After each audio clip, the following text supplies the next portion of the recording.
Hello दोस्तों, मैं हूँ अलका। आज की कहानी का शीर्षक है फिर आओगी ना। पुरानी यादों की पोटली साथ लेकर बरसों बाद शीलू अपने मायके आई थी, पर वहाँ उसकी स्मृतियाँ उन चीज़ों को टटोलने लगी जो गुम हो चुकी थी। क्या वह अपनी यादों को तरोताज़ा कर पाई? ऐसा क्या हुआ? शीलू समय से पहले वापस जाने की तैयारी करने लगी।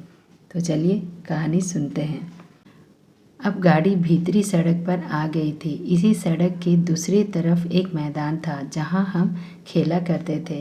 स्कूल से लौटते ही हम सभी इस मैदान में एकत्र हो जाते थे। दोपहर से शाम हो जाती थी, पर हमारा खेल ख़त्म नहीं होता था। पुरानी यादें ताज़ा हो गई। कोई जाने को कहते तो उसे कहते, अच्छा तेरी बारी आई तो तुझे देर होने लगी। सब एक दूसरे को घेर लेते थे। पापा वहाँ उस कोने के मकान से ही हाक लगाते थे, शीलू जल्दी आओ, रात हो रही है। मैं वर्तमान में लौट आई। मुझे लगा जैसे सड़क ने पहचान लिया हो। वही पुकार रही थी बचपन के नाम से, रोको गाड़ी रोको। मन हुआ 2 पल इस सड़क से बतिया लूँ। कितने बरस बीत गए यहाँ आए। मेरा बचपन यहाँ बीता, स्कूल के शैतानियों भरे खट्टे मीठे दिन। बचपन छूट गया। फिर माइक्रोबायोलॉजी की पढ़ाई के लिए झांसी चली गई। वहाँ हॉस्टल में रही। पढ़ाई ख़त्म करते ही वहीं नौकरी लग गई। फिर शादी भी हो गई। झांसी में ही बीच में आना जाना हुआ, मगर कोई खास नहीं। इस बार लंबी छुट्टी में आ रही थी। मेरे पति भास्कर कॉलेज के सेमिनार में भाग लेने भोपाल गए। हफ्ते भर बाद वह आएंगे। फिर हम दोनों साथ वापस लौट जाएंगे। वैसे मायके में अकेले रुकने का ही मज़ा है। तभी तो बीते दिनों में लौटा जा सकता है, वरना वही शीलू, वही चाय, वही पत्नी होने का एहसास। अरे मैं सिर्फ शीलू होकर जीना चाहती हूँ। वही शीलू जो अपने गैंग की लीडर थी, जिसकी शरारतों से मोहल्ला परेशान रहता था। रास्ते भर में मैं खुद से बतियाती जा रही थी, मगर यहाँ पहुँचकर शब्द मौन हो गए थे, दृश्य धुंधला गए थे। गाड़ी अपनी मंजिल पर आकर पहुँची थी, पर यह सब कितना अनजाना लग रहा था। रात के 10 बज चुके थे। कोने का यह मकान एकदम खामोशी से मुझे देख रहा था। मैं शीलू शायद पहचान नहीं पाया। हाँ, पहचानता भी कैसे, मैं भी कहाँ रह गई थी पहले सी। साड़ी पहनने पर तो उस उम्र में भी नहीं पहचानी जाती थी। लंबी सांस भरकर द्वार का स्पर्श किया, हल्के से थपकाया। लगा जैसे लकड़ी का दरवाज़ा थरथरा उठा हो। उसका अंग अंग चटक गया। उसने अपनी दोनों बाहें खोलकर मेरा स्वागत किया। बड़ी देर हो गई पहुंचने में। द्वार पर खड़ी भाभी ने आगे बढ़कर गले लगा लिया। मैंने ध्यान से देखा, वही दरवाज़ा था जिसे मैं चुपके से बंद कर बाहर निकल जाती थी। सारी दोपहर यह दरवाज़ा यूं ही बंद रहता था। फिर मम्मी के जागने से पहले ही मैं चुपके से भीतर आकर इसे फिर से बंद कर लेती थी। दरवाज़ा सारी दोपहर बंद रहता था। इस रहस्य को बस मैं और यह द्वार ही जानते थे।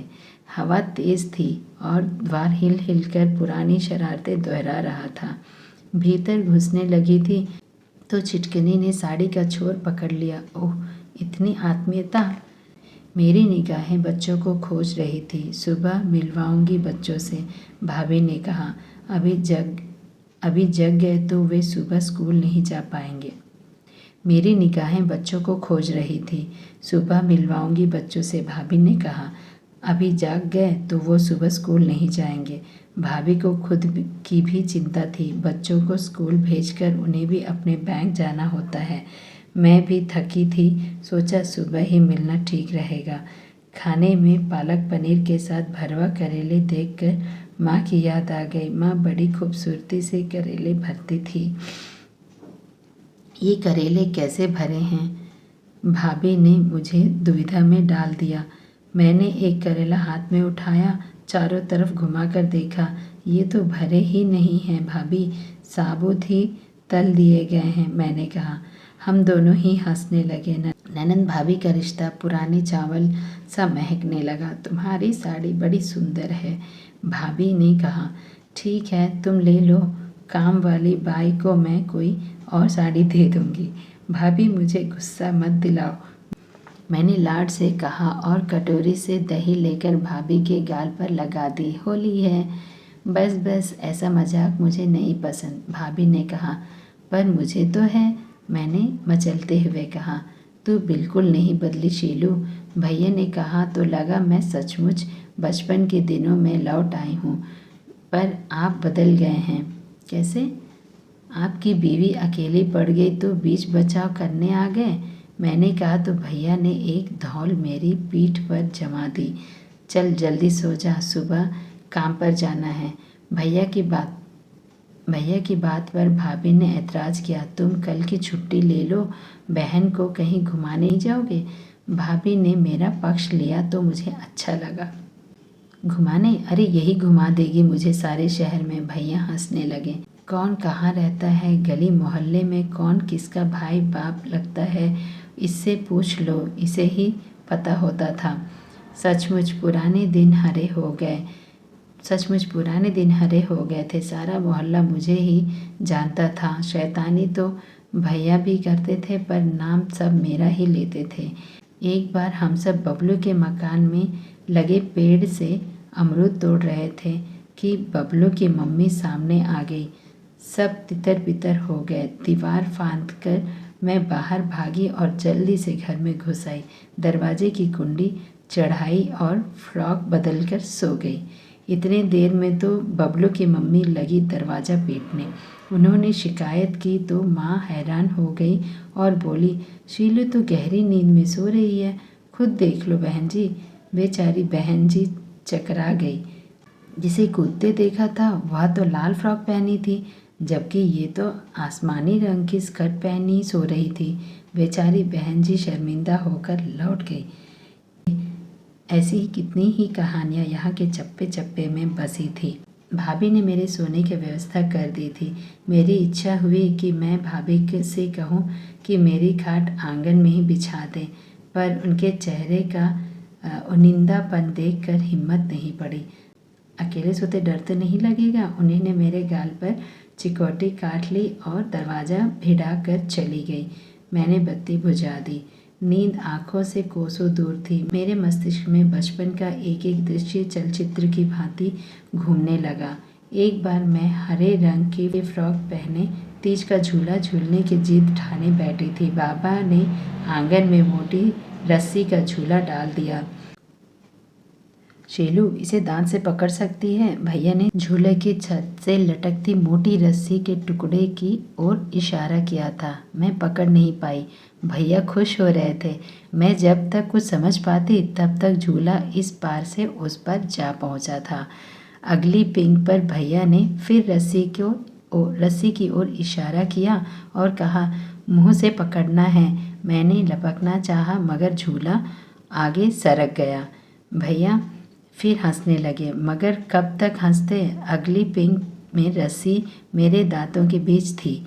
पर यह क्या, झटके से झूला आगे सरका तो लगा मेरा दांत उखड़ जाएगा। मेरा सिर चकरा गया। मैंने रस्सी छोड़ दी। भैया ताली बजाकर हंसने लगे मगर मैं रोने लगी। मेरी जैसी लड़की रोने लगी। भैया घबरा गए। उन्होंने दौड़कर झूला थाम लिया। मेरे दांतों से खून बह रहा था। मेरा रोना सुनकर बाबा आ गए। खून से भरा मेरा मुंह देखकर घबरा गए। जरूर तूने जोर से धक्का दिया होगा ताकि ये गिर जाए। बाबा ने गुस्से में भैया पर हाथ तान दिया।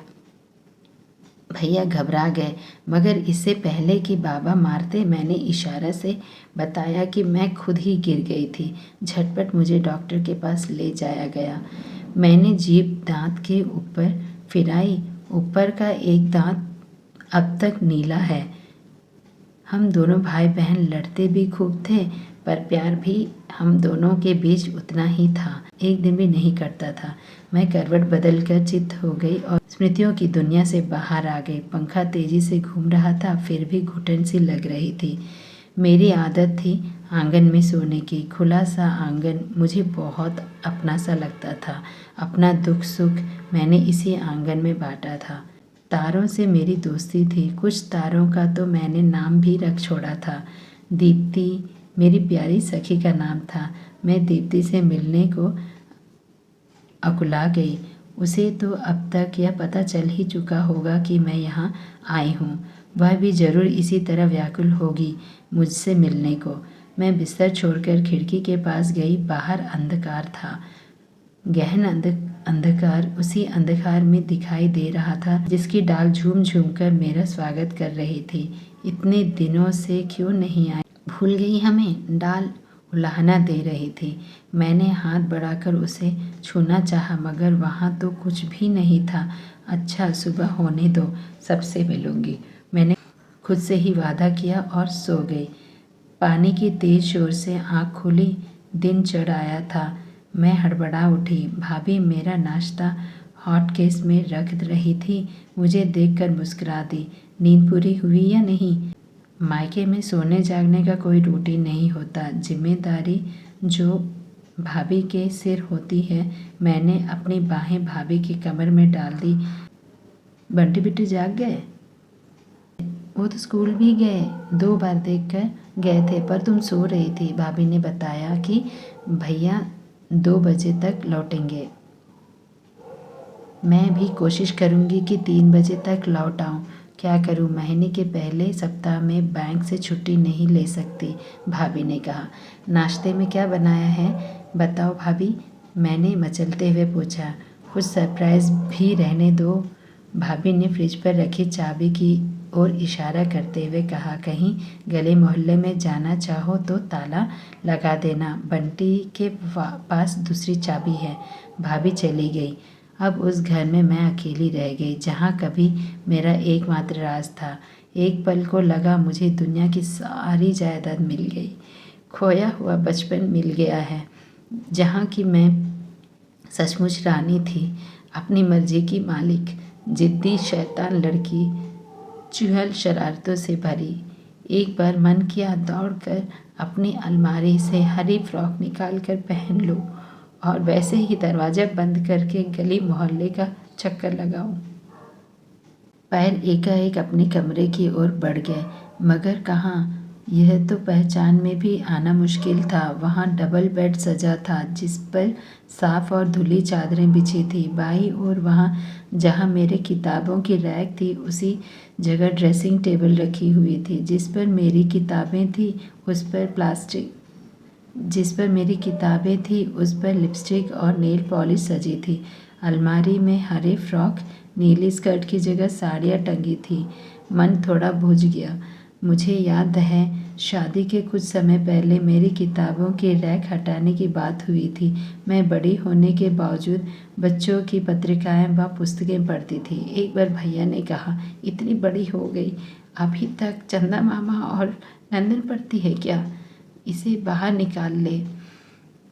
भैया झल्ला रहे थे। बात सही थी। मेरी उम्र उन किताबों को पढ़ने की नहीं थी और तब मैं अन्य किताबें पढ़ती भी नहीं थी, मगर उनमें मेरा बचपन सोया था।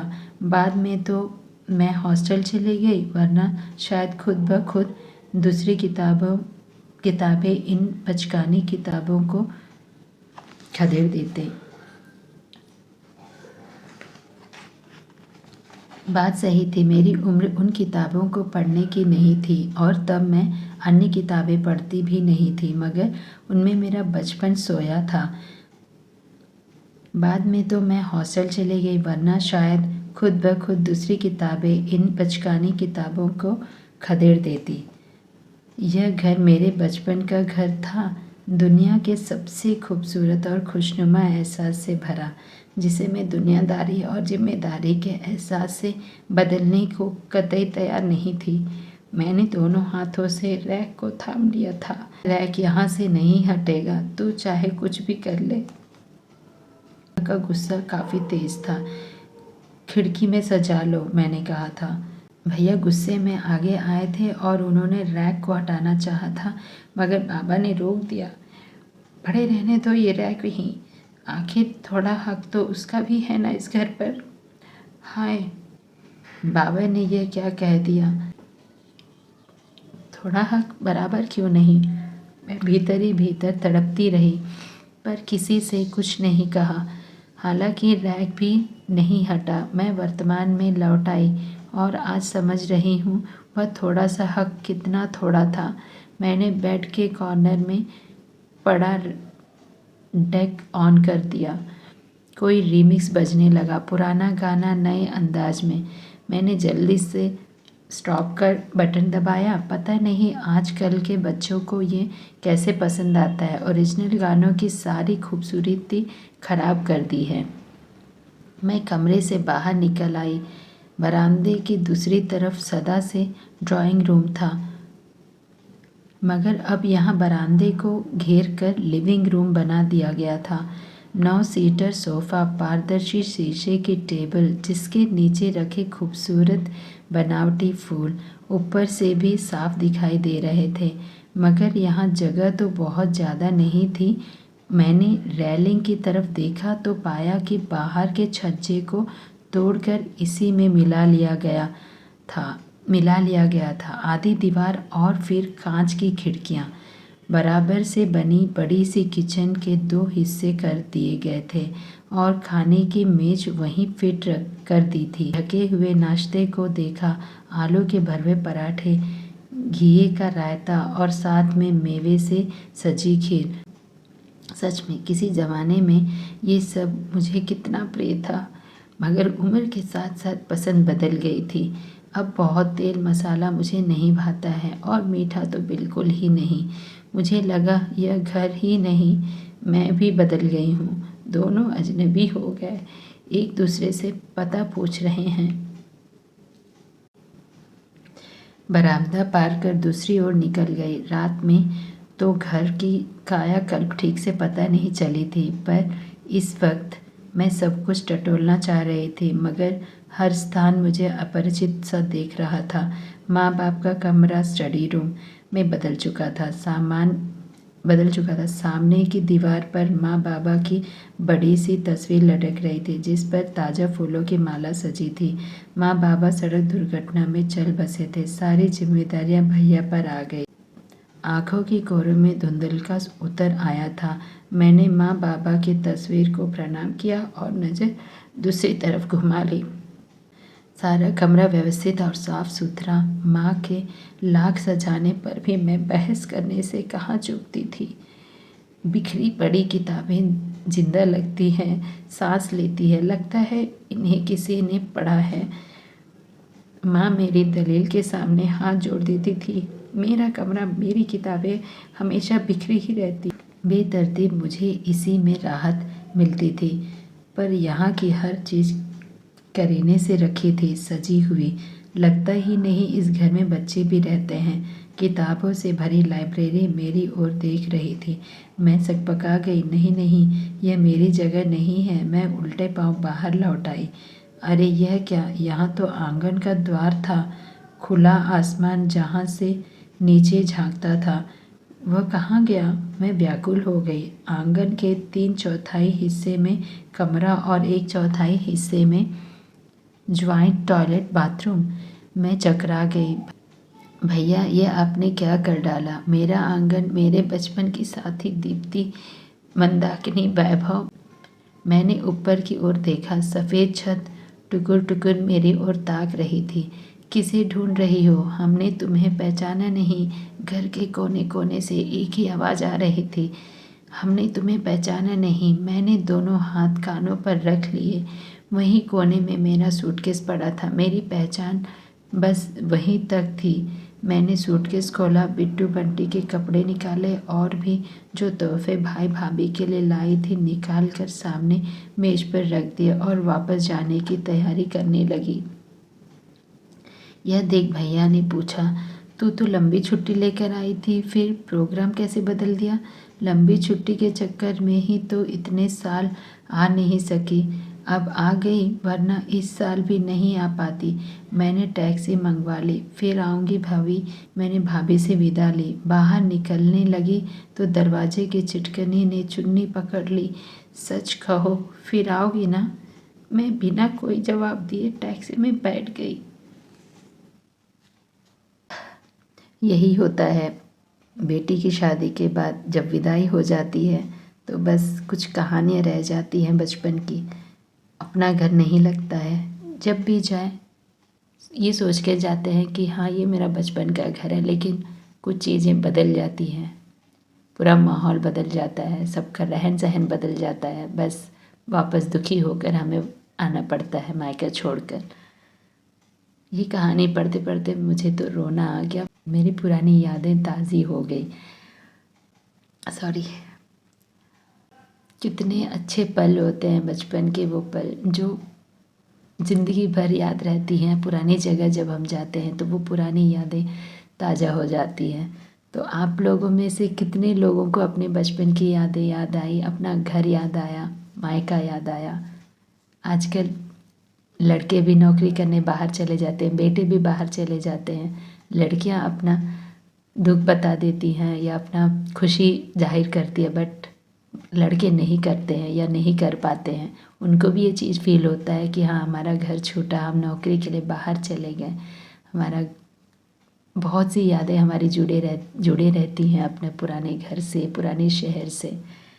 तो आप लोग बताइए आप लोग को कैसा लगा ये कहानी, आपकी क्या क्या यादें ताज़ा हो गई? तो प्लीज़ कमेंट बॉक्स में प्लीज़ कमेंट करके बताइए, मैं सब पढ़ूँगी। क्योंकि मैं जब ये कहानी पढ़ रही थी मुझे बहुत रोना आ रहा था, मैं पढ़ते हुए रो रही थी, आंसू बह रहे थे। उम्मीद है आपको भी ये बहुत अच्छा लगा होगा। तो चलिए हम मिलते हैं एक और नई कहानी के साथ।